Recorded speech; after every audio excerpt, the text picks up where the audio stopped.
Hello, everyone, and welcome to the show. This is Franz Sidney. Welcome to Create with Franz. How can we create the life that we really want? It's a very important thing nowadays. And one of the questions that we all have about creating the life is why am I wasting all this time and then I'm not going to have an end result, right? Because that's what we want. We want to make sure that what we're doing will take us somewhere safe. And nowadays, we have started, pretty much all of us, this big conversation about how artificial intelligence is going to affect our life. How can we create the life we want if we don't know what's going to happen? It's really mind blowing for me. So I've been asking around, how is our education system going to be impacted by AI? Because let's say it, I have a 17-year-old, a 22-year-old.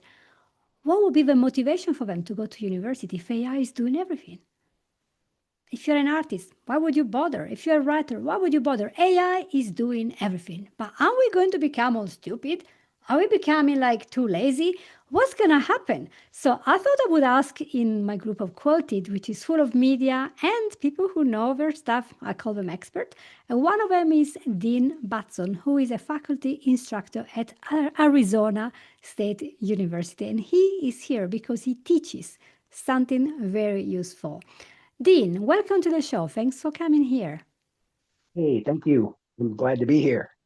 Yes, tell us, what do you teach at university? Yes, so I teach a variety of communication courses, ranging from persuasion, which is super fun, to communication and consumerism, which is a critical look at consumerism and consumer behavior. And then some of the traditional, such as public speaking, business communication, and a few other variations of those. Hmm. So you would say you're quite an expert about this because you will have an angle, right? Uh, Yes, so I'm deeply involved in AI and I'm deeply involved in my students and their use of AI. And I use a little bit loosely. Yeah.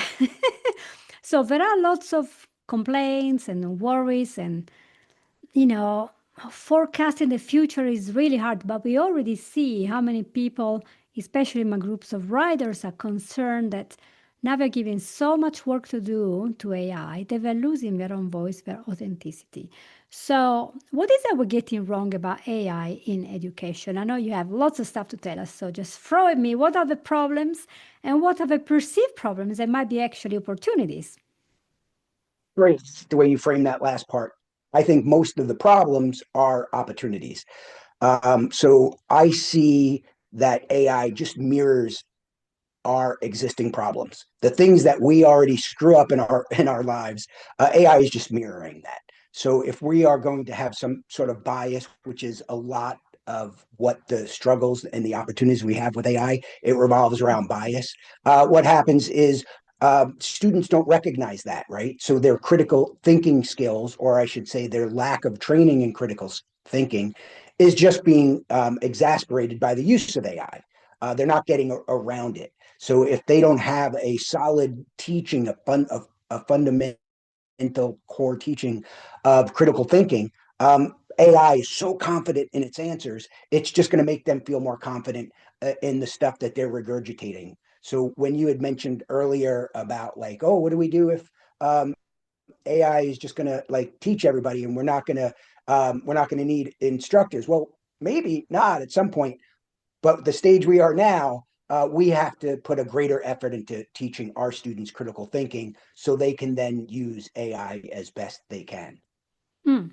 So, for those who might not really know how to define what is critical thinking, So let's say, for example, that a student is going to have to write a paper on climate change, right? I'm sure there's a million students writing a million papers on climate change.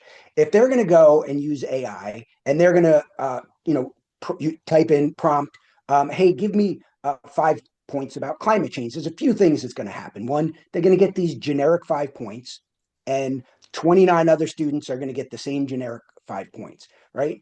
But there's really, we can't blame AI for that, because if there was no AI, they would Google the same thing and all the students would get the bland, generic, mostly the same 5 main points. So we have to teach them, say, don't ask something like, what are the main 5 points of mm, climate change? right? We have to teach them to say, all right, you know what? I did my 5 points. Now what am I going to do? And then ask deeper, like, what is the impact of point number one that experts often debate? And then give me some of the reasons on both sides of the argument. That's going to develop a deeper critical thinking. And so that's why I like to point out it's AI is delivering this product, but it's a product the resulting of lack of depth of critical thinking. And so that's the problem that we're getting. Hmm. So it is better not to use AI for a quick solution unless we're looking for something, or I've said something wrong in the house, I have to fix it. I don't want critical thinking. Uh-huh. I just want to fix it now, and my partner is out, so I'm gonna look at AI and say, what can I do? But when we're trying to pass an exam, to have an essay well written, trying to develop into a profession, if we keep giving to Google or whatever AI all these questions that are very generic, we're not going to get anything useful, and we're not going to grow and understand. And plus, the big thing is we probably won't even remember the topic or what we learned. We're just going to write it. Yeah. Yeah. And that's a good point. So what happens is if we teach them to go deeper, to, Mm. criticize and employ some critical thinking, then what you just said, their memory starts kicking in because they might say, hey, give me 5 points on climate change. And then now, hey, we taught them like that's not enough, go deeper. And then they're like, hey, on point number one, give me some pros and cons from both sides of the debate. Now what happens is they're engaging and they're going to remember some of that. And now they're going deeper and they're niching down into something that has not just breadth, but it has some depth. And so that's where learning and memory takes place. They're going to learn that, and they're going to have something more useful that they can, submit as a paper. As a paper. But then in the end, when these students who are now maybe 20, 30, when they go into employment, so there isn't a professor there to check and to assess, what are the risks that we now had 5, 10 years using not only Google by AI, that these people will prepare essays, reports for their boss just by using AI without really thinking? But I look at it the same way as 50 years ago when math students or say accountants first, say 80 years ago, I don't know what it was, first started using calculators. You could easily say, hey, you're not learning how to do that long division, say. And it's like, okay, you're right. Somebody else could do this quicker and more accurate than me, Hmm. but I get the finished product a heck of a lot quicker than the guy using the calculator, right? So where do you draw the line? And that plays with every piece of technology we had. And if you look back historically from the printing press and the typewriter, right? There was a backlash of all of these things. It's going to ruin writing. It's going to ruin creative prose, right? And all of these things were just kind of a knee-jerk reaction until we just incorporated it, and it became a thing that we evolved socially to be able to manage. We do have one additional challenge, though. When the printing press came out, it was here for 100 or so years that we all got a chance to adapt to it. Nowadays, everything's changing like that, and so we don't have the ability to have a generation or two or four to really master something because by the time we download an app, there's an update that we have to download. So I think one of the superpowers we have now is adaptability. That's what we need to be able to learn is how to adapt to changing technology. Hmm. And do you think that young children, although this is not your realm of expertise, you teach, 20-year-olds and whatever, but if young children are using AI as a child, as they're learning to do things, do you think they're going to have equal, more or less capacity to develop critical thinking and all these other qualities we need to grow and create our own thinking? So the premise of the question is sort of putting the onus on AI, like that's going to be the thing that either teaches or eliminates critical thinking. I guess I come from the perspective of we already kind of suck at that. Like, forget about AI, right? As a society, we don't really teach critical thinking, right? When I teach my students, oftentimes it's the first time they've ever been exposed to how I would like criticize their argument for some stance, right? So, for example, in public speaking, we always do an informative speech and a persuasive speech. And in a persuasive speech, I teach them how to be persuasive, right? And so what happens is they'll put forth their arguments, which is what more of a wish list of things that they love, but they're not really putting much critical thinking and saying, what are some rebuttals that I'm going to get? How can I come back to one of those rebuttals? And what's another possible rebuttal? And let me go deeper, because once I force them to do that, a lot of times they abandon their original thought because they just learned more.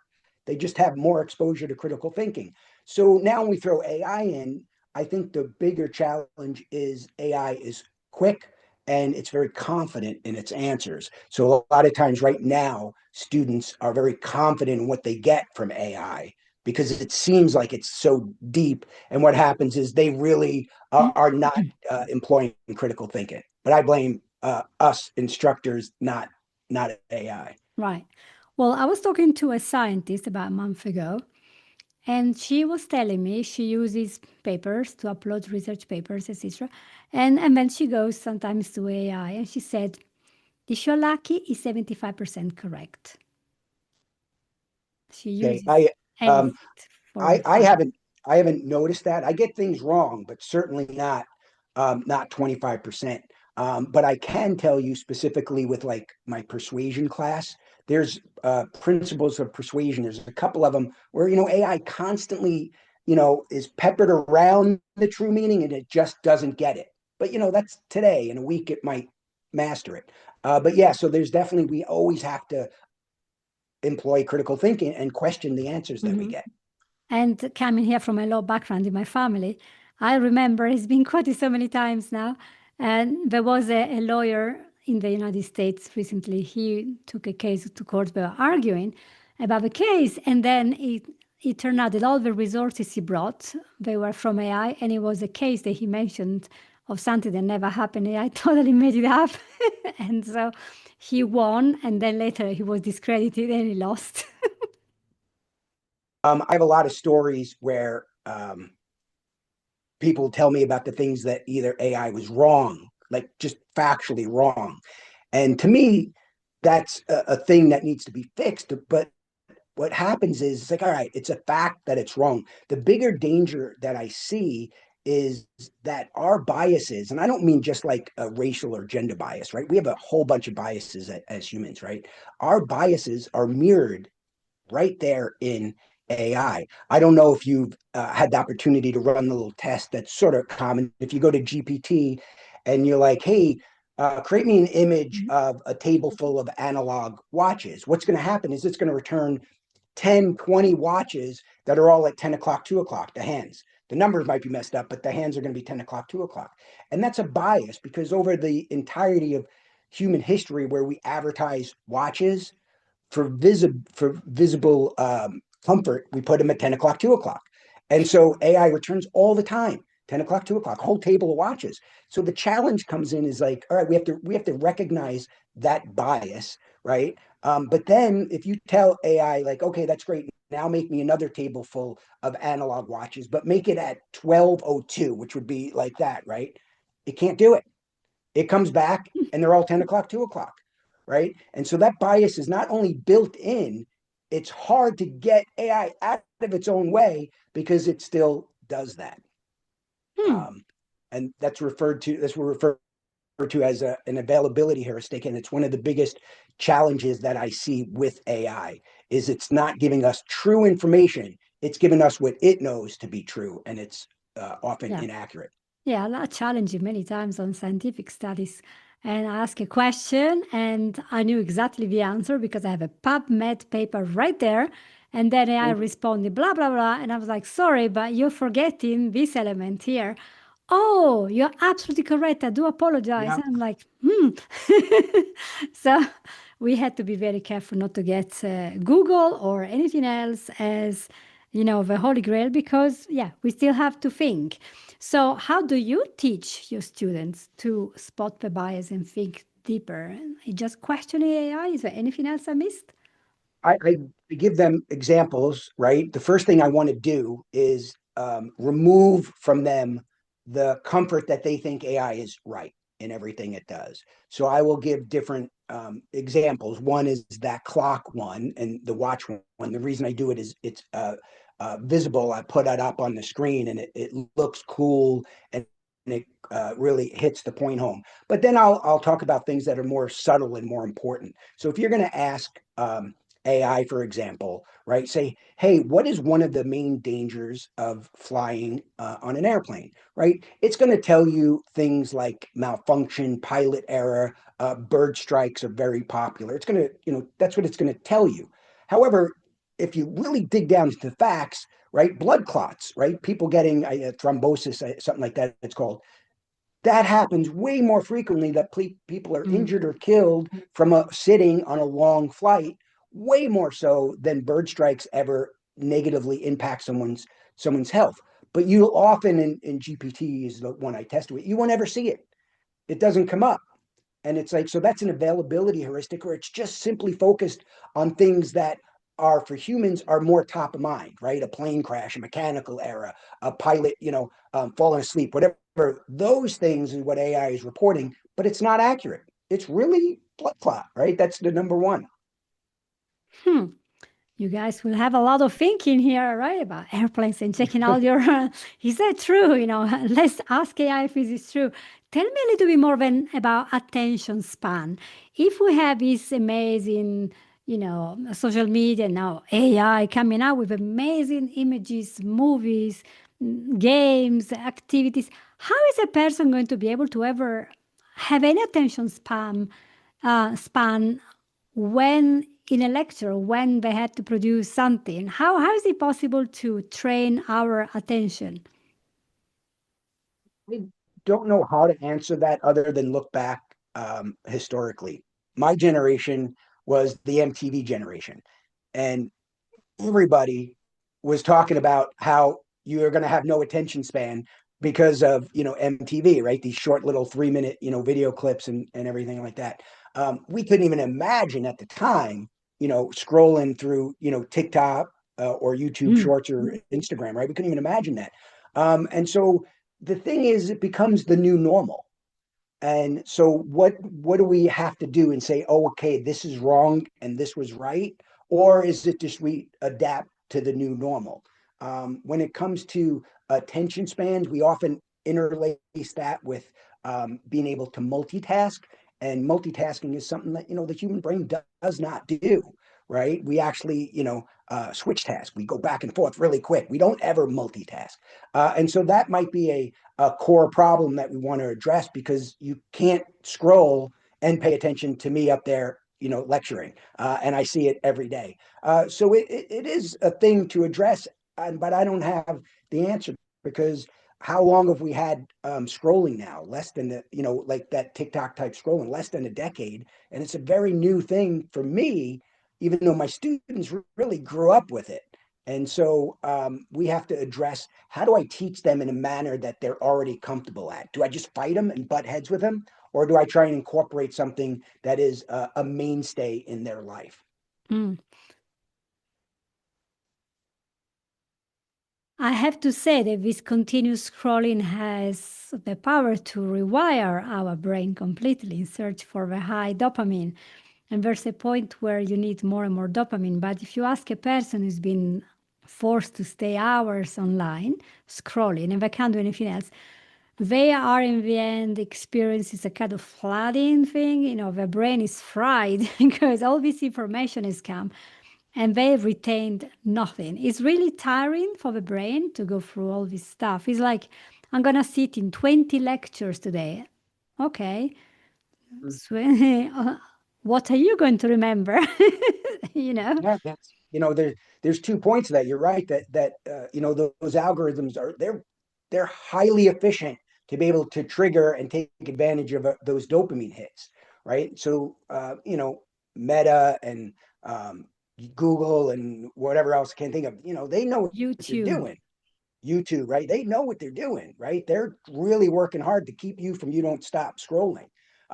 However, on the other side, I look at a lot of lectures and stuff, and it's like, this is 45 minutes. I'm like, you need to make this more interesting because you're doing the opposite. You're not giving them any dopamine hits, right? And so a lot of this stuff is they're not accommodating students anyway. If you're just droning and lecturing, for an hour that has, no excitement or no engagement, well, you're probably having the same effect, different approach than somebody who is not retaining because they're scrolling and they don't remember anything.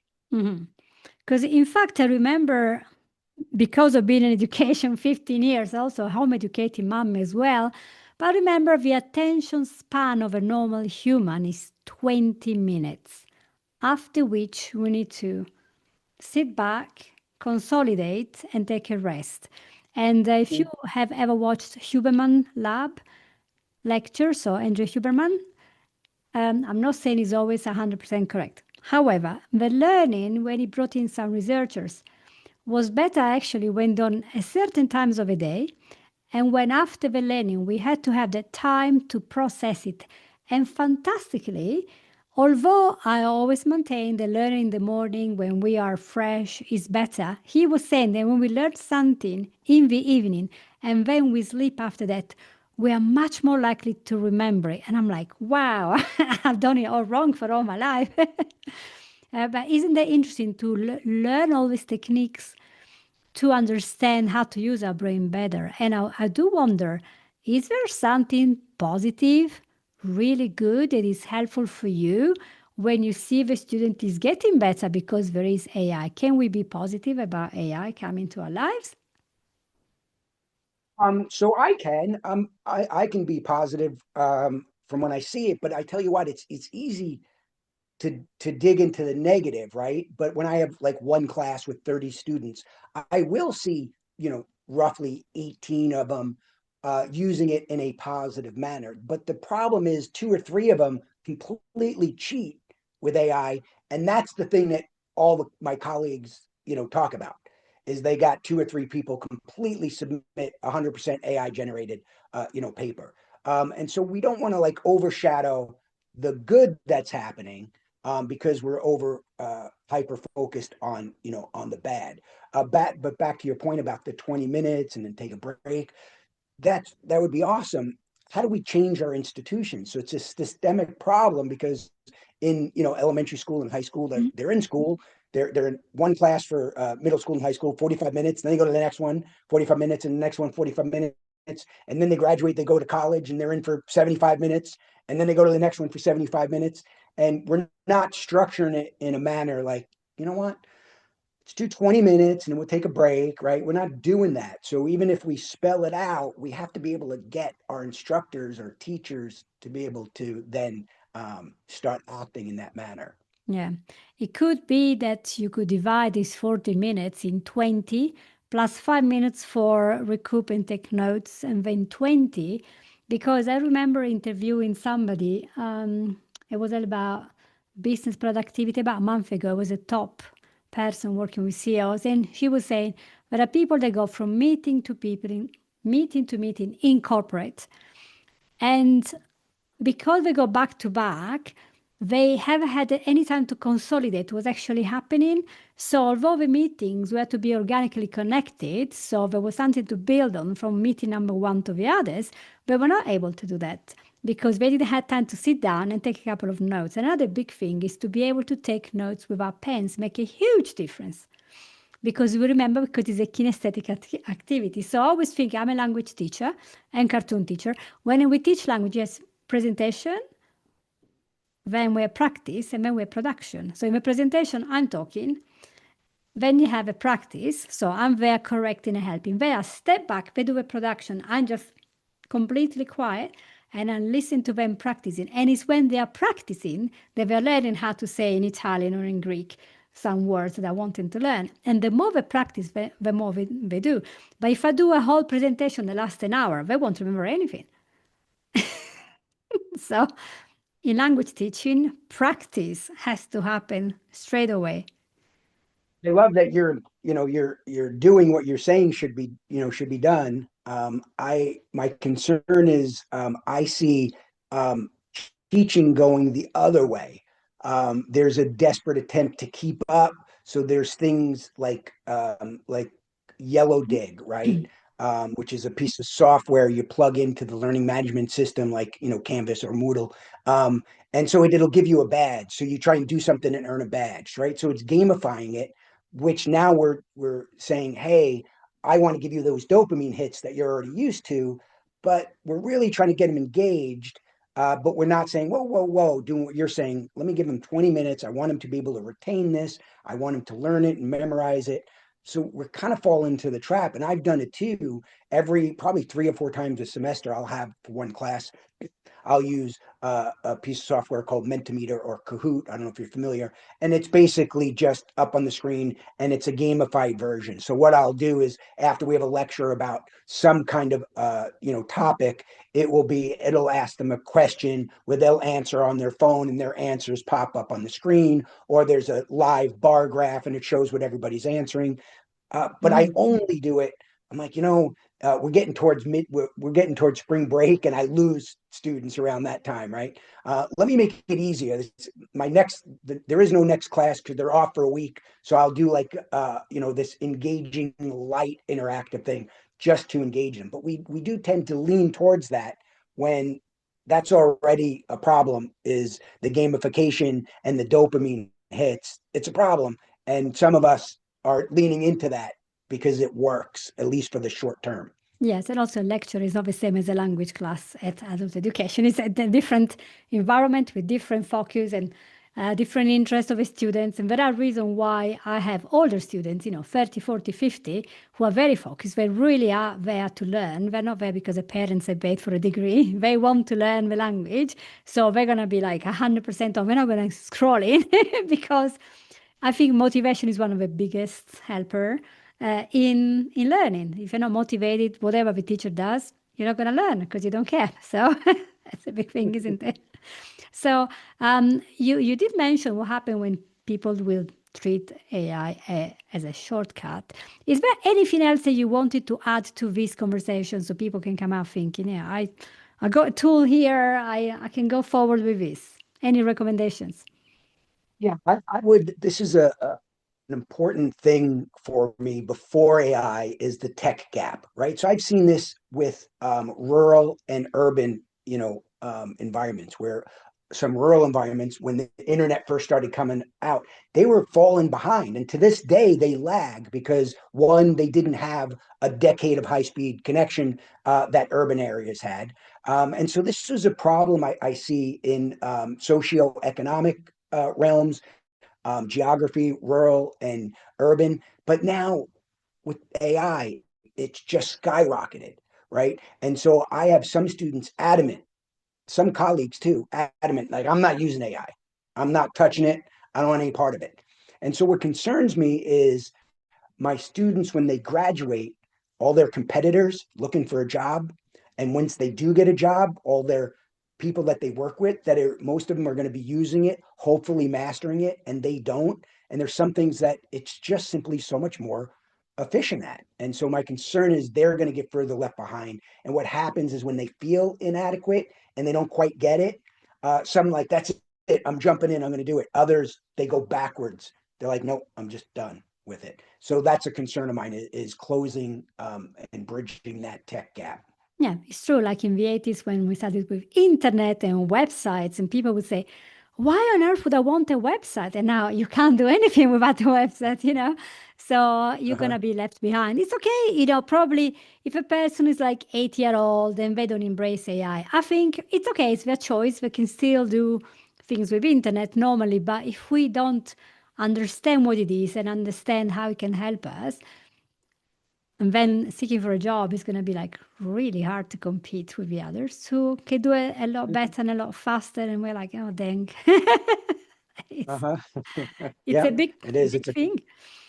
Yeah. So I feel so good. We can do so much. And hopefully this will end up in good hands, all the AIs and Gemini and ChatGPT. Well, So we that's don't, above my pay grade. I hope it stays in good hands. yeah, Yeah. we just hope that the government and companies will create good stuff that is helpful for Mhm. us and Yeah. especially help people to move education from let's say, system that has been designed in the 1940s to create factory workers move forward to the future because the tech, the science, the maths are missing in lots of curricula, and people fear maths and tech and technology so much, and perhaps they don't embrace something that could be quite useful for them. So it is something that we will have to go deeper, and that's why I have so many episodes about this to find out what AI can do for us. Is it so dangerous? Are we all going to die?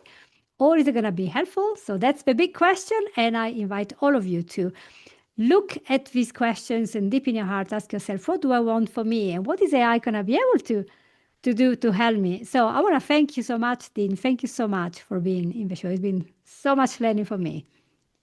Well, thanks. It was great to get to talk to you.